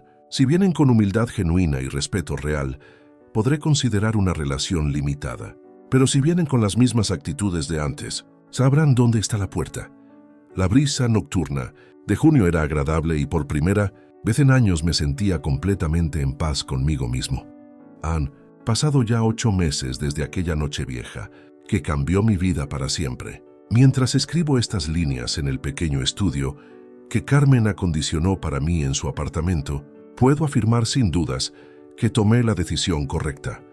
Mi rutina diaria se ha convertido en algo que realmente disfruto. Las mañanas las dedico a ayudar a Carmen con las tareas domésticas y las compras. Por las tardes acudo al centro de mayores, donde he formado un grupo de ajedrez con otros jubilados. Los miércoles doy clases de electricidad básica a jóvenes en el centro comunitario, compartiendo los conocimientos acumulados durante 42 años de oficio. Esta nueva vida me ha devuelto algo que había perdido sin darme cuenta: el sentido de propósito. Ya no soy una carga económica tolerada a regañadientes, sino alguien que contribuye activamente a su comunidad y es valorado por sus aportes. En julio, exactamente 6 meses después de mi partida, recibí una carta que no esperaba. No llegó por correo electrónico ni por WhatsApp, sino por correo postal tradicional, en un sobre blanco dirigido a mí con letra cuidadosa que reconocí inmediatamente. Era la caligrafía de Cristina, cuando era pequeña y se esforzaba por escribir bonito. «Querido papá», comenzaba la carta, «sé que no tengo derecho a escribirte después de todo lo que pasó. Pero necesito que sepas algunas cosas importantes antes de que sea demasiado tarde. Continué leyendo con curiosidad, pero sin la angustia emocional que hubiera sentido meses atrás. Has tenido razón en todo desde el principio. David y yo te tratamos como un medio para resolver nuestros problemas económicos, en lugar de valorarte como el padre y abuelo que siempre fuiste. La humillación de Nochevieja fue el colmo de una serie de faltas de respeto que ahora veo con claridad. Perdimos la casa en mayo. Tuvimos que vender muchas de tus cosas, incluyendo el aparador de mamá Mercedes, algo que me duele profundamente, porque sé lo que significaba para ti. Ahora vivimos en un apartamento de 2 habitaciones en Hospitalet. Los niños comparten dormitorio y yo duermo en el sofá del salón. David ha cambiado mucho desde que nos mudamos. La presión económica lo ha vuelto amargado y a veces me habla de la misma manera horrible como nosotros te hablábamos a ti. Ahora entiendo lo que se siente ser tratado como una carga en lugar de como una persona querida. Los niños preguntan por ti constantemente. Elena ha empezado a escribir cartas que nunca envía dirigidas al abuelo Lorenzo. Miguel dibuja familias en el colegio, pero siempre incluye una figura apartada del grupo que dice que eres tú. Esta parte de la carta me tocó profundamente, pero mantuve la objetividad emocional que había desarrollado durante estos meses. No te escribo para pedirte que vuelvas o que nos ayudes económicamente.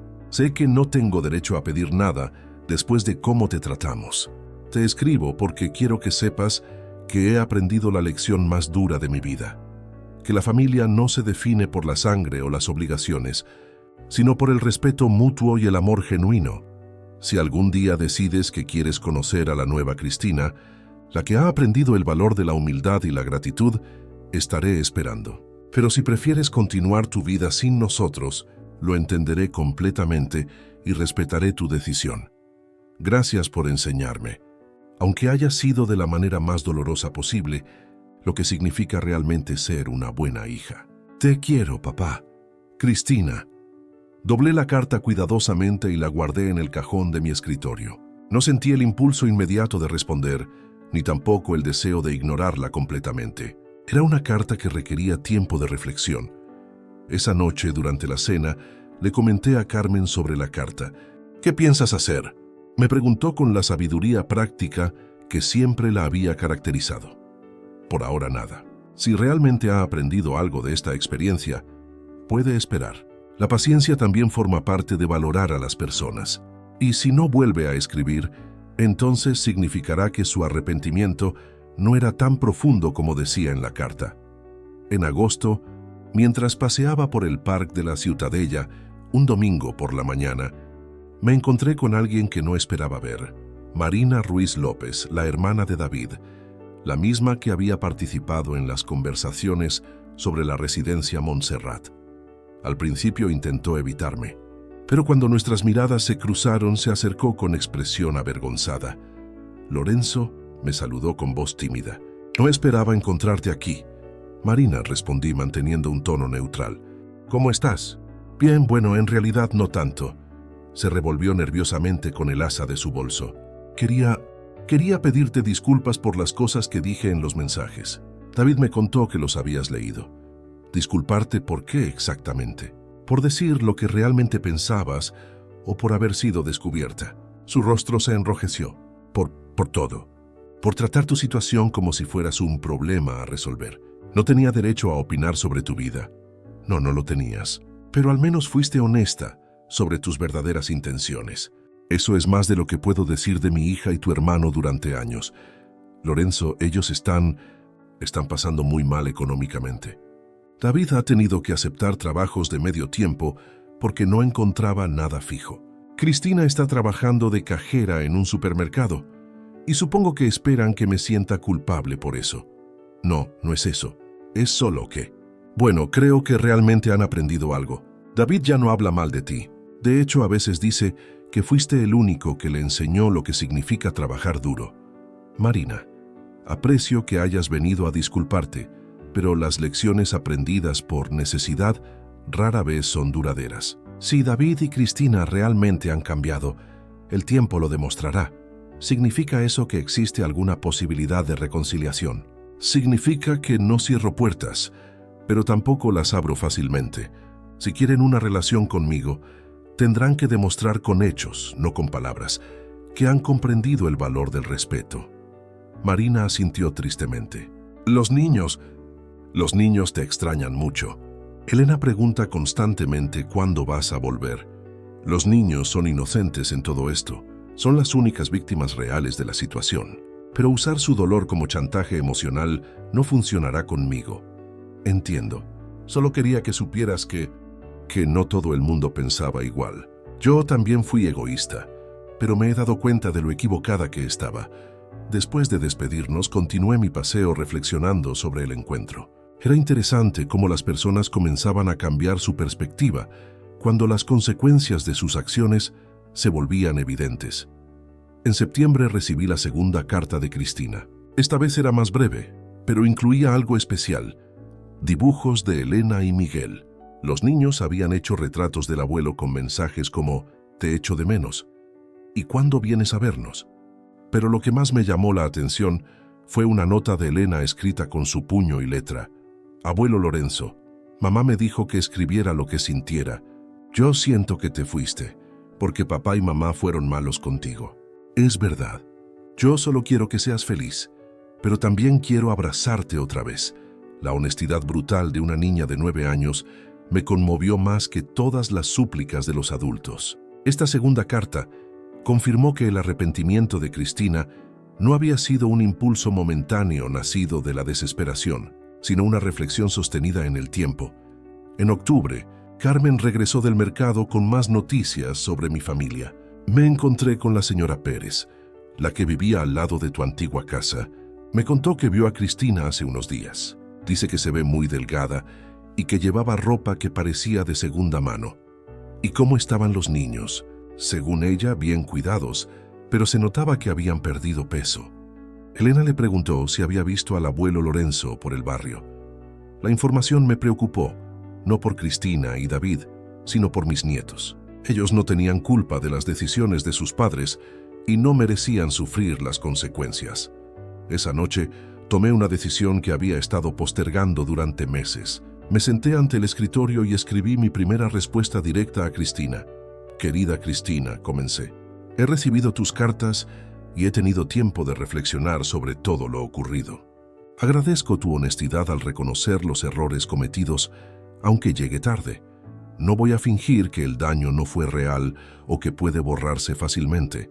La confianza se construye durante años y se puede destruir en una noche, como bien sabes. Sin embargo, reconozco el esfuerzo que has hecho por entender tus errores. Mi preocupación principal son Elena y Miguel. Ellos no pidieron estar en medio de este conflicto y no deben pagar por los errores de los adultos. Por eso, estoy dispuesto a considerar encuentros limitados en terreno neutral, pero solo bajo ciertas condiciones. Primero, cualquier encuentro debe ser en un lugar público y por un tiempo limitado. Segundo, no se discutirán temas económicos ni se harán peticiones de ayuda financiera. Tercero, cualquier falta de respeto o intento de manipulación resultará en el fin inmediato de cualquier contacto. Si estas condiciones te parecen aceptables, podemos intentar un encuentro de prueba en el Park Güell el próximo domingo a las 4 de la tarde. Vienes sola con los niños. David no está invitado hasta que demuestre que también ha aprendido algo de todo esto. Esto no es una reconciliación, Cristina. Es una oportunidad para que demuestres si realmente has cambiado o si solo estás desesperada.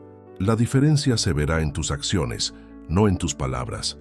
Si decides no venir, lo entenderé como que no estás realmente preparada para una relación basada en el respeto mutuo. Lorenzo, envié la carta al día siguiente por correo certificado. Quería asegurarme de que llegara y de que hubiera constancia de mi respuesta. El domingo llegó con un cielo despejado y una temperatura agradable. A las 4 en punto, me encontraba sentado en el banco que había especificado, con una mezcla de expectativa y cautela. A las 4:10, vi aparecer a Cristina por el sendero, caminando lentamente con Elena y Miguel de la mano. Su aspecto había cambiado notablemente. Estaba más delgada, vestía ropa sencilla y su cabello, antes siempre perfectamente arreglado, Ahora se veía natural y sin pretensiones. Pero lo que más me impactó fue su postura. Ya no caminaba con la arrogancia que recordaba, sino con humildad genuina. Cuando nuestras miradas se encontraron, vi en sus ojos una mezcla de esperanza y terror, como si temiera que yo cambiara de opinión y me fuera. «Papá», me saludó con voz temblorosa. «Gracias por darme esta oportunidad». «Lorenzo», me corrigió Elena, y por un momento pareció confundida por mi formalidad. «Hola, abuelo», dijeron Elena y Miguel casi al unísono, pero manteniéndose cerca de su madre, como si no estuvieran seguros de cómo reaccionar. «Hola, pequeños», respondí con una sonrisa que no tuve que fingir. «¿Cómo habéis estado?» «Bien», respondió Elena, pero luego añadió con la honestidad típica de los niños. «Aunque mamá llora a veces por las noches y dice tu nombre». Cristina se sonrojó profundamente. «Elena, no es necesario que...» «Déjala hablar, Cristina. Los niños suelen ser más honestos que los adultos». «¿Por qué te fuiste, abuelo?», preguntó Miguel directamente. «¿Fue porque nos portamos mal?» «No, Miguel. Vosotros os portasteis perfectamente. Me fui porque algunos adultos tomaron decisiones que me lastimaron mucho, y yo decidí que necesitaba vivir en un lugar donde me sintiera respetado y querido». «¿Y ahora nos quieres otra vez?», preguntó Elena con una lógica infantil que me conmovió. «Yo nunca dejé de quereros. El amor por vosotros no cambió nunca. Lo que cambió fue mi capacidad de tolerar que me trataran mal». Cristina había estado escuchando en silencio, con lágrimas corriendo por sus mejillas. «Papá, yo...» «Cristina, dijimos que este encuentro era para los niños. Mantengamos el foco en ellos». Pasamos la siguiente hora en el parque. Los niños me contaron sobre su nueva escuela, sus nuevos amigos, y cómo había sido adaptarse a vivir en un apartamento más pequeño. Cristina se mantuvo en segundo plano, interviniendo solo cuando los niños le hacían preguntas directas. Fue notable ver cómo había cambiado su dinámica familiar. Ya no era la madre controladora que recordaba, sino alguien que parecía haber aprendido a escuchar más y hablar menos. Cuando se acercaba la hora de despedirse, Elena me preguntó: «Abuelo, ¿podemos verte otra vez?». «Eso dependerá de cómo vayan las cosas. Si vuestra madre sigue demostrando que ha aprendido a tratarme con respeto, podremos vernos de vez en cuando». «¿Y papá? ¿Él también puede venir la próxima vez?». Miré a Cristina antes de responder. «David tendrá que demostrar primero que también ha aprendido algo de todo esto. Por ahora, estos encuentros serán solo entre nosotros». Cuando se despidieron, Cristina me dijo en voz baja: «Gracias, papá. Sé que no me merezco esta oportunidad, pero te prometo que no la desperdiciaré». Las promesas se cumplen con acciones, Cristina, no con palabras. Lo sé, y estoy preparada para demostrártelo el tiempo que sea necesario. Mientras los veía alejarse, Elena volviéndose varias veces para despedirse con la mano, sentí una mezcla compleja de emociones. No era felicidad completa, pero tampoco la amargura que había sentido durante meses. Era algo parecido a la esperanza cautelosa. De regreso a casa de Carmen, reflexioné sobre el encuentro. Cristina había mostrado cambios genuinos en su actitud, pero una golondrina no hace verano. Habría que ver si esos cambios se mantenían en el tiempo y bajo diferentes circunstancias. «¿Cómo fue?», me preguntó Carmen cuando llegué. «Prometedor, pero con reservas. Los niños están bien y Cristina parece haber aprendido algo, pero el verdadero test será ver si mantiene esa actitud cuando las cosas mejoren para ella económicamente». «¿Y David?». «David no vino. Probablemente Cristina sabía que yo no estaba preparado para verlo aún. Tendrá que demostrar mucho más antes de que considere incluirlo en estos encuentros». Esa noche, mientras cenábamos, Carmen me hizo una observación que me hizo pensar: «Lorenzo, creo que lo que has hecho ha sido muy valiente, no solo por irte cuando era necesario, sino por estar dispuesto a dar una segunda oportunidad cuando lo merecían. No sé si es valentía o simplemente cansancio de cargar con resentimiento. Pero tienes razón en una cosa: los niños no merecen perder a su abuelo por los errores de sus padres». «¿Crees que Cristina realmente ha cambiado?». «Creo que las circunstancias la han obligado a cambiar. La pregunta es si esos cambios son permanentes o temporales. El tiempo lo dirá». Durante las siguientes semanas, Cristina me envió pequeñas notas regulares, nunca pidiendo nada. simplemente compartiendo pequeños detalles sobre los niños o agradeciendo el tiempo que había pasado con ellos. Era un contraste notable con las súplicas desesperadas de los primeros meses. En noviembre, tuvimos nuestro segundo encuentro, esta vez en el Parque de la Ciutadella. Los niños parecían más relajados, más naturales conmigo. Elena me contó sobre sus calificaciones en el colegio. Y Miguel me enseñó un dibujo que había hecho de nuestra familia, donde yo aparecía de nuevo como parte del grupo, aunque todavía un poco separado. Cristina seguía manteniendo su postura humilde, pero noté que parecía ligeramente menos tensa que en nuestro primer encuentro. Cuando los niños corrieron hacia los columpios, aprovechó para hablarme directamente por primera vez. «Papá, sé que dijiste que no hablaríamos de temas económicos y no voy a pedirte dinero, pero quería que supieras que he estado yendo a terapia». ¿Terapia? Sí, con una psicóloga. Me ayuda a entender por qué actuaba como lo hacía contigo, por qué era tan cruel a veces. Me ha hecho ver cosas de mí misma que no me gustó nada reconocer. ¿Y qué has aprendido? Que había adoptado un patrón de comportamiento donde veía a las personas por lo que podían darme, no por quienes eran. Contigo, con David, incluso con los niños a veces. Lo aprendí de pequeña, pero eso no es excusa para haberlo perpetuado. ¿Y David? ¿Él también está en terapia? Cristina vaciló antes de responder. No, David cree que nuestros problemas son solo económicos, que cuando mejore nuestra situación todo volverá a la normalidad. Pero yo ya no creo eso. ¿Qué crees ahora? Creo que nuestros problemas son de carácter, no de dinero, y que si no los resolvemos, aunque tengamos todo el dinero del mundo, seguiremos siendo infelices. Fue la conversación más madura que había tenido con mi hija en años. Lejos de la joven arrogante y demandante que había sido, esta Cristina parecía genuinamente comprometida con el crecimiento personal. Me alegra escuchar eso, Cristina. El cambio real siempre viene de adentro hacia afuera, nunca al revés. ¿Significa eso que hay esperanza de que algún día puedas perdonarme completamente? El perdón no es algo que se otorga de una vez, Cristina.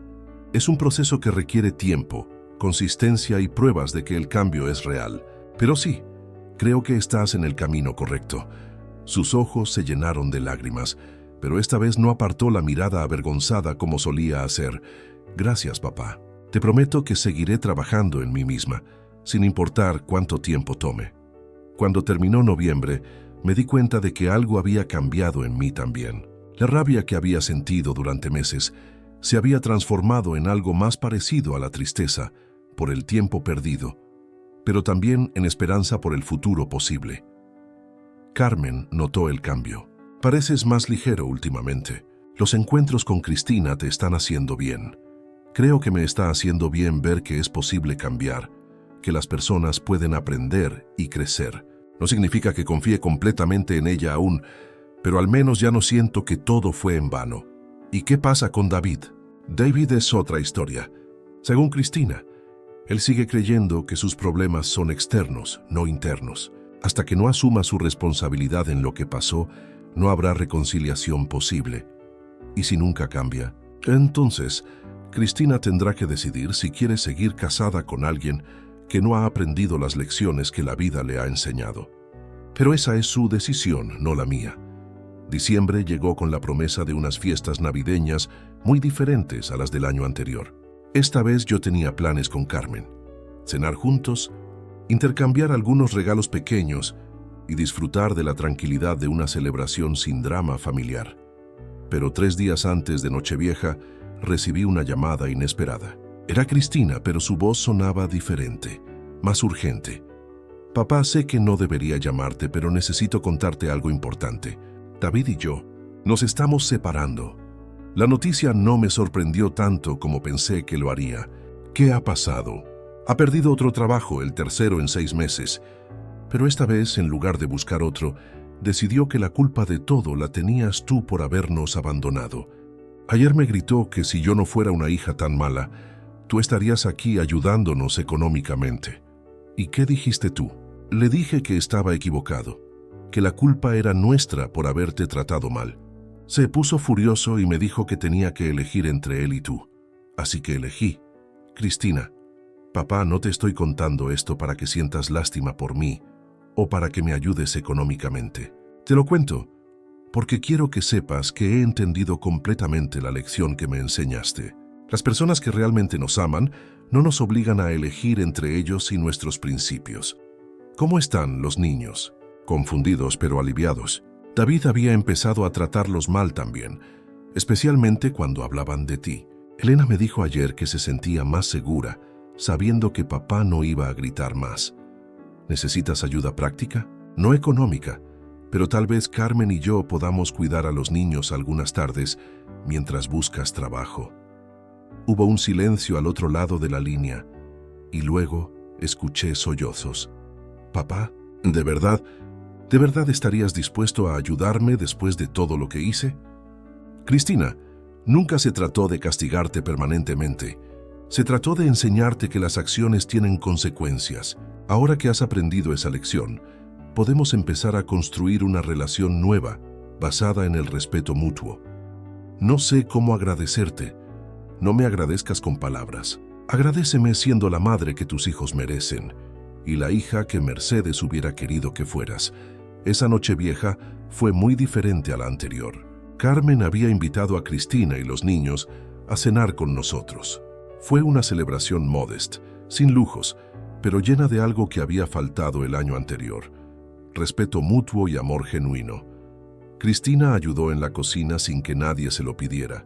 Los niños jugaron tranquilamente sin causar molestias, y cuando llegó la medianoche, brindamos por los nuevos comienzos, por aprender de nuestros errores, dijo Cristina alzando su copa, por las segundas oportunidades, añadió Carmen, por la familia que elegimos construir con respeto y amor, concluí yo. Elena y Miguel, con sus copas de zumo, brindaron también, aunque probablemente sin entender completamente la profundidad del momento que estábamos viviendo.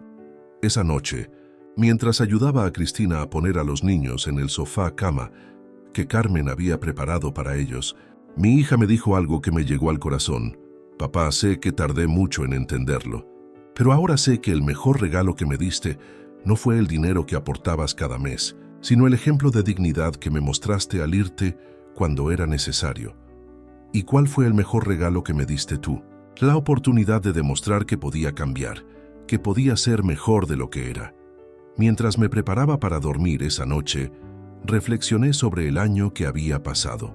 Había sido doloroso, difícil, lleno de momentos de soledad y dudas, pero también había sido transformador. Había recuperado mi dignidad.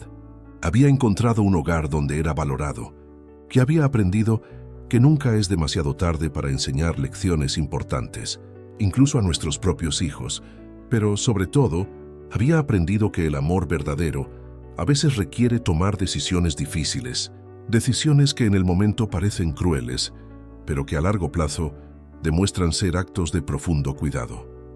No sabía qué depararía el futuro para Cristina y los niños, o si nuestra relación reconstruida resistiría las pruebas del tiempo, pero sabía que sin importar lo que pasara, yo había hecho lo correcto, y eso me daba una paz que no había sentido en años. Han pasado ya 11 meses desde aquella Nochevieja que cambió mi vida para siempre. Mientras escribo estas líneas en el pequeño estudio que Carmen acondicionó para mí en su apartamento, puedo afirmar sin dudas que tomé la decisión correcta. Mi rutina diaria se ha convertido en algo que realmente disfruto. Las mañanas las dedico a ayudar a Carmen con las tareas domésticas y las compras. Por las tardes acudo al centro de mayores, donde he formado un grupo de ajedrez con otros jubilados. Los miércoles doy clases de electricidad básica a jóvenes en el centro comunitario, compartiendo los conocimientos acumulados durante 42 años de oficio. Esta nueva vida me ha devuelto algo que había perdido sin darme cuenta: el sentido de propósito. Ya no soy una carga económica tolerada a regañadientes, sino alguien que contribuye activamente a su comunidad y es valorado por sus aportes. En enero, después de la Nochevieja de reconciliación, Cristina y yo establecimos una rutina de encuentros semanales. Los domingos por la tarde, ella trae a los niños al apartamento de Carmen, donde pasamos unas horas jugando, haciendo deberes o simplemente conversando. es notable cómo ha cambiado la dinámica familiar. Cristina ya no es la mujer arrogante y demandante que recordaba. La terapia psicológica y las dificultades económicas la han transformado en alguien más humilde, más empática, más consciente de las necesidades de otros. Los niños también han cambiado. Sin la presencia tóxica de David en casa, tanto Elena como Miguel parecen más relajados, más espontáneos. Elena ha vuelto a ser la niña curiosa y dulce que recordaba, mientras que Miguel ha desarrollado una confianza que antes no tenía. «Abuelo Lorenzo», me dijo Elena una tarde mientras me ayudaba a arreglar una lámpara, «me gusta más cuando vienes a vernos que cuando vivías con nosotros».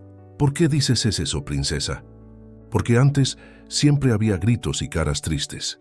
Ahora cuando vienes todos sonreímos y hablamos bonito». La sabiduría infantil de Elena me recordó algo fundamental.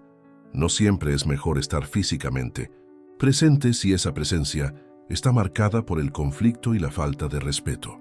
A veces, la distancia permite valorar mejor lo que realmente importa.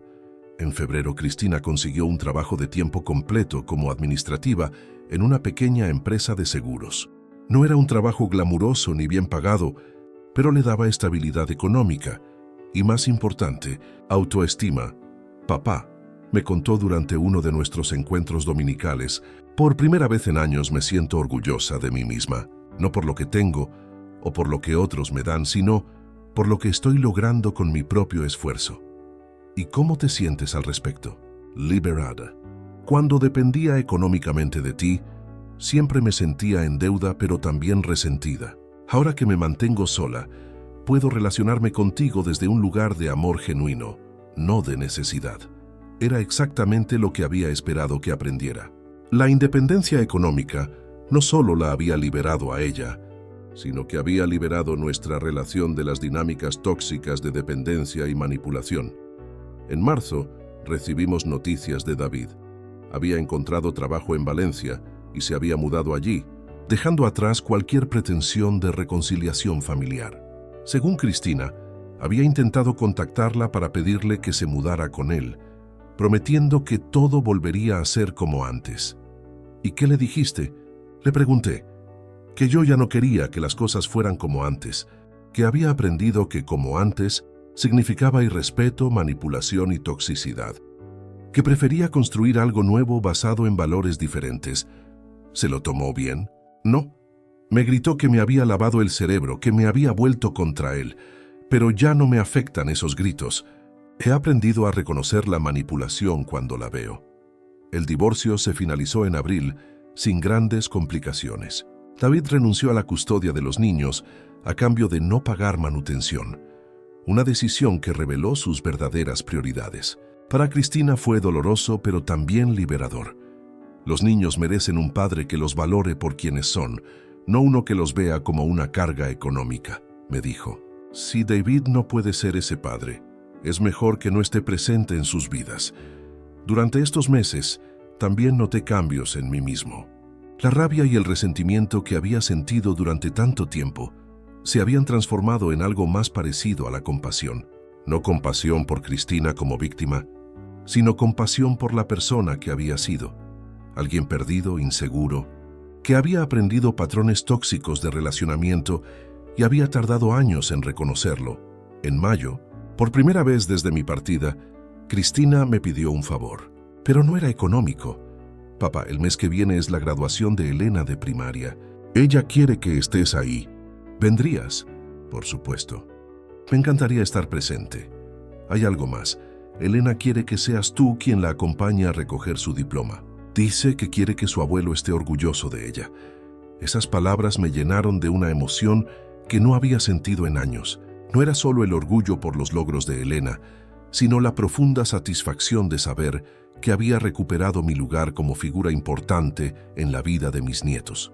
El día de la graduación fue perfecto. Elena brillaba en su vestido blanco, y cuando la llamaron al escenario para recibir su diploma, caminé con ella tomados de la mano. En ese momento, sentí que todo el dolor y la dificultad del año anterior habían valido la pena. Después de la ceremonia, mientras celebrábamos con un almuerzo sencillo en un restaurante cercano, Elena me dijo algo que nunca olvidaré. «Abuelo, La señorita María nos pidió que escribiéramos sobre nuestro héroe favorito. Yo escribí sobre ti. ¿Sobre mí? ¿Por qué? Porque me enseñaste que a veces tienes que ser valiente e irte de lugares donde no te tratan bien, aunque sea difícil, y que las personas que te quieren de verdad van a aprender a tratarte mejor.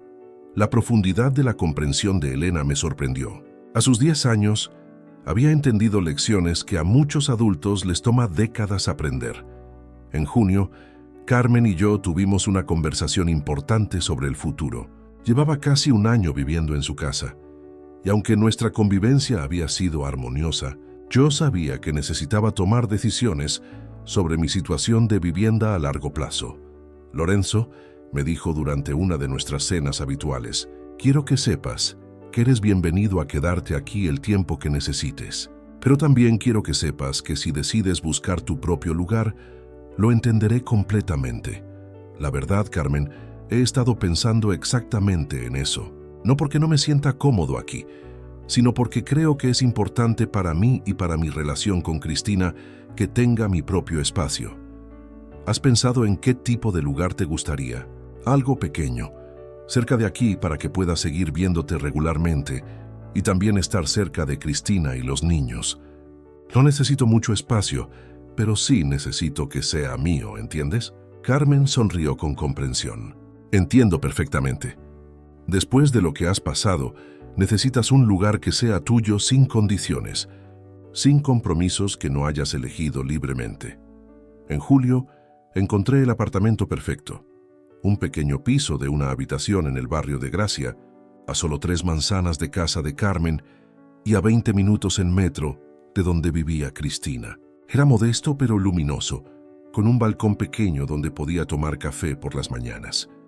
El día de la mudanza, tanto Cristina como Carmen insistieron en ayudarme. Fue emotivo ver cómo estas dos mujeres importantes en mi vida colaboraban para ayudarme a establecer mi nuevo hogar. «Papá», me dijo Cristina mientras colgábamos las fotografías de Mercedes en la sala, «quiero que sepas que respeto completamente tu decisión de vivir solo. Sé que necesitas tu espacio y tu independencia. Gracias por entenderlo, Cristina. Esto no significa que me esté alejando de ti y los niños. Significa que estoy eligiendo activamente estar cerca de ustedes. Y esa es una diferencia muy importante. Lo sé, y significa mucho para mí que hayas elegido quedarte en Barcelona, cerca de nosotros. Esa noche, mi primera noche en mi nuevo hogar en más de 4 años, me senté en mi balcón con una taza de café y reflexioné sobre el viaje que había hecho. Había comenzado como un hombre mayor, viudo, deprimido, que había aceptado vivir en casa de su hija creyendo que no tenía otras opciones. Había tolerado años de maltrato porque pensaba que era el precio que tenía que pagar por no estar solo. Pero ahora era un hombre independiente, con su propio hogar, rodeado de personas que lo valoraban y respetaban. Tenía una relación renovada con su hija basada en el respeto mutuo, no en la dependencia. Tenía nietos que lo veían como un ejemplo de dignidad y fortaleza. En agosto, Cristina me hizo una confesión que me sorprendió. «Papá, durante todos estos meses he estado guardando dinero. ¿Guardando dinero para qué? Para devolverte todo lo que te quité durante esos años. No solo los 550 euros mensuales, sino todos los gastos extra, el seguro del coche de David, las veces que te pedí dinero para supuestas emergencias que no eran reales. Cristina, no necesitas hacer eso. Sí necesito hacerlo. No por ti, sino por mí. Necesito cerrar ese capítulo completamente. Necesito saber que he reparado todo el daño que pude reparar». «¿Cuánto calculaste que era el total?» «Aproximadamente 35.000 euros, incluyendo los intereses que podrías haber ganado si hubieras invertido ese dinero». La cifra me sorprendió. No había hecho los cálculos yo mismo, pero su precisión me indicó cuánto tiempo había pasado reflexionando sobre esto. «Cristina, aprecio el gesto, pero no puedo aceptar ese dinero». «¿Por qué no?» «Porque el valor de lo que he recuperado durante estos meses no se puede medir en euros. He recuperado mi dignidad, mi autoestima, una relación honesta contigo, el respeto de mis nietos. Eso vale mucho más que 35.000 euros. Pero yo siento que necesito hacer esta reparación. La reparación que necesito ya la has hecho. Has cambiado como persona. Has aprendido a valorar las relaciones por encima del dinero. Has demostrado que puedes ser independiente y responsable. Esa es la única reparación que realmente importa. Cristina lloró, pero esta vez no eran lágrimas de desesperación, sino de alivio y gratitud. Entonces, ¿qué hago con el dinero que he ahorrado? Úsalo para crear un fondo de emergencia para ti y los niños. Úsalo para tu seguridad y tranquilidad. Demuestra que has aprendido el valor de la independencia económica. En septiembre, Elena comenzó secundaria y Miguel su último año de primaria. Los cambios en sus vidas habían sido dramáticos durante el último año, pero ambos parecían haber salido fortalecidos de la experiencia. Durante una de nuestras tardes dominicales, Miguel me hizo una pregunta que me hizo reflexionar profundamente. Abuelo Lorenzo, ¿crees que algún día podré perdonar a papá por habernos hecho pasar por todo esto? Miguel, el perdón no es algo que tienes que sentir ahora mismo, ni algo que tienes que otorgar porque otros te lo pidan. El perdón llega cuando estás listo, cuando ya no necesitas cargar con la rabia porque has sanado del dolor. ¿Y si nunca estoy listo? Entonces está bien también. Tu trabajo no es perdonar a tu padre. Tu trabajo es ser feliz, ser un buen hermano para Elena, ser un buen estudiante y crecer hasta convertirte en el hombre que quieres ser. ¿Tú has perdonado a mamá? He perdonado a tu mamá porque ella hizo el trabajo de cambiar. Reconoció sus errores, cambió sus comportamientos y ha mantenido esos cambios durante meses. Eso hace que el perdón sea posible. ¿Y si papá hiciera lo mismo algún día? Si tu papá algún día hace el trabajo real de reconocer sus errores y cambiar como persona, entonces podremos hablar sobre el perdón. Pero ese es su trabajo, no el tuyo. En octubre recibí una carta inesperada. Era de David. Lorenzo, comenzaba. Sé que probablemente no quieras saber nada de mí, pero necesito escribirte, porque mi terapeuta me ha dicho que es importante. Continué leyendo con curiosidad más que con cualquier expectativa. He estado en terapia durante los últimos 3 meses. Al principio fui porque mi nueva pareja me dijo que tenía que hacerlo si quería que nuestra relación funcionara. Pero he empezado a entender cosas sobre mí mismo que no me gustan nada. Me he dado cuenta de que durante años culpé a otros por mis problemas. Te culpé a ti por abandonarnos. Culpé a Cristina por no ser suficientemente agradecida. Culpé a la economía por mis problemas laborales. Pero nunca me responsabilicé por mi propia actitud y comportamiento. No te escribo para pedirte perdón, porque sé que no me lo merezco todavía. Te escribo para reconocer que tenías razón en todo. Fuimos injustos contigo. Te tratamos como una fuente de ingresos, en lugar de como una persona que merecía respeto, y planificamos deshacernos de ti de la manera más cobarde posible. Sé que probablemente será imposible reparar el daño que hice, pero quiero que sepas que estoy trabajando para ser una mejor persona. No por ti ni por Cristina, sino por mí mismo y por la posibilidad de algún día ser un padre del que mis hijos puedan estar orgullosos. No espero respuesta y no espero perdón. Solo quería que supieras que he entendido finalmente las lecciones que intentaste enseñarnos. Doblé la carta y se la mostré a Carmen. ¿Qué opinas?, le pregunté. Opino que está diciendo las palabras correctas, pero las palabras son fáciles. Lo difícil son los cambios sostenidos en el tiempo. ¿Crees que debería responderle? ¿Qué te dice tu instinto? Que es muy pronto, que si realmente está cambiando, seguirá cambiando sin necesidad de mi validación, y que si solo está diciendo lo que cree que quiero escuchar, mi silencio lo revelará. Suena sensato. No respondí la carta de David, pero la guardé. No porque creyera que su arrepentimiento era genuino, sino porque representaba algo importante.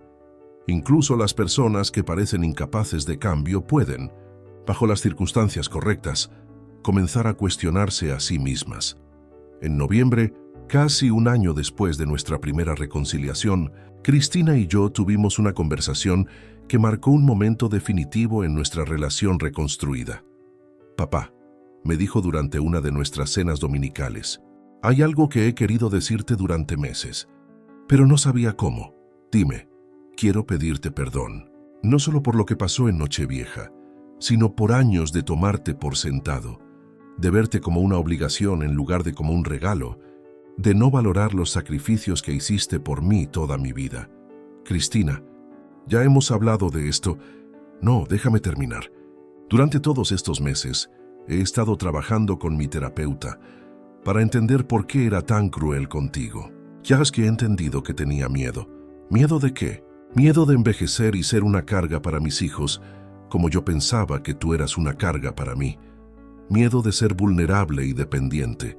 Así que convertí mi miedo en crueldad, tratándote como si fueras el problema, cuando en 1900 realidad tú eras un espejo de mis propios miedos sobre el futuro. Sus palabras me conmovieron profundamente, porque revelaban un nivel de autoconocimiento que nunca había visto en ella. ¿Y ahora? ¿Todavía tienes esos miedos? Los tengo, pero ahora los entiendo. Y he decidido que si algún día llego a necesitar cuidados, quiero haberme ganado el amor y respeto de mis hijos a través de años de tratarlos bien, no a través de la culpa o la manipulación. Me parece una perspectiva muy sabia. Tú me enseñaste eso, papá. Me enseñaste que el respeto se gana, no se exige.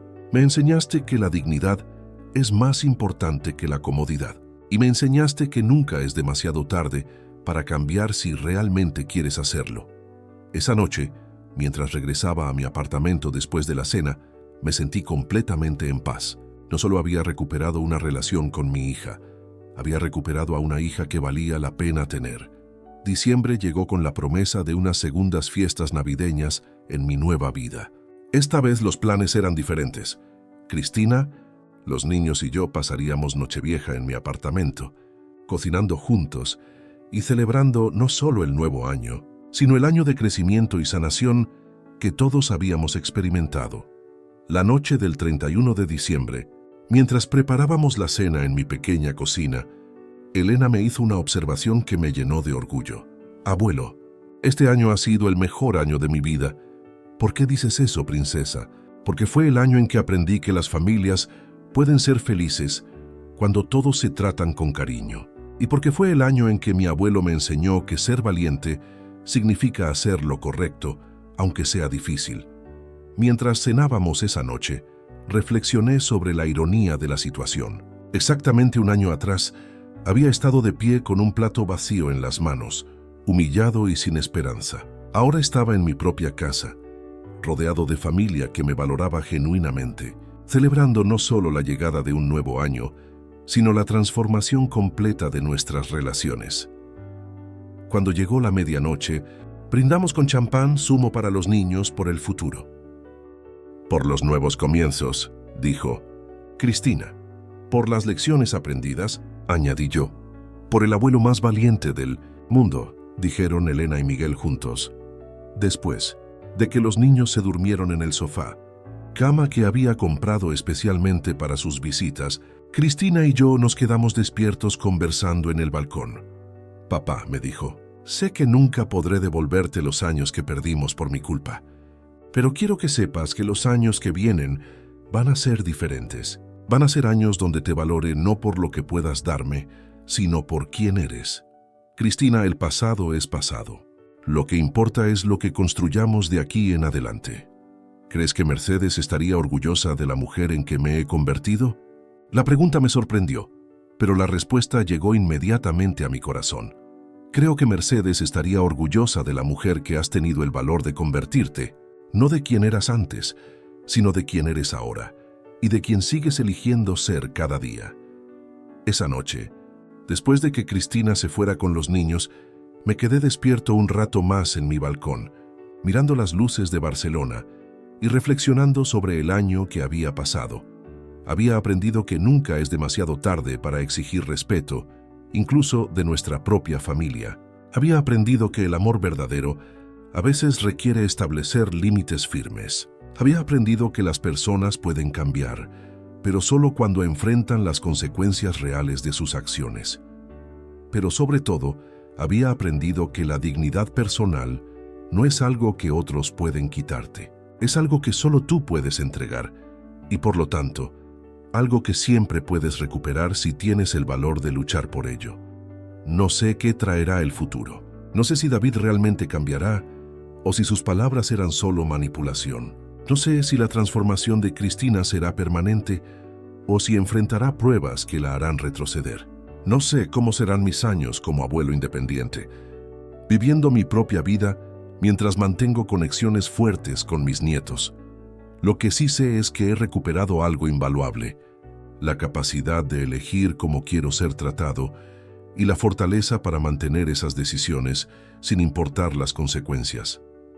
Cada mañana me despierto en un hogar que es verdaderamente mío, rodeado de personas que me valoran genuinamente, con propósito en mi vida y paz en mi corazón. A los 70 años, he aprendido que nunca es demasiado tarde para empezar de nuevo. Nunca es demasiado tarde para enseñar lecciones importantes. Y nunca es demasiado tarde para construir la vida que realmente mereces. La lección más importante que quiero compartir es esta: el respeto hacia los mayores no se debe dar por obligación o culpa, sino que debe ganarse a través de relaciones basadas en amor mutuo y dignidad. Y cuando ese respeto no existe, tenemos el derecho y la responsabilidad de buscarlo en otros lugares, incluso si eso significa tomar decisiones difíciles que otros no entenderán. Si te gustó esta historia, dale like al video, suscríbete al canal y comparte tus impresiones en los comentarios. Para escuchar la próxima historia, haz clic en la caja de la izquierda. Gracias por acompañarme en este viaje de dignidad, crecimiento y segundas oportunidades.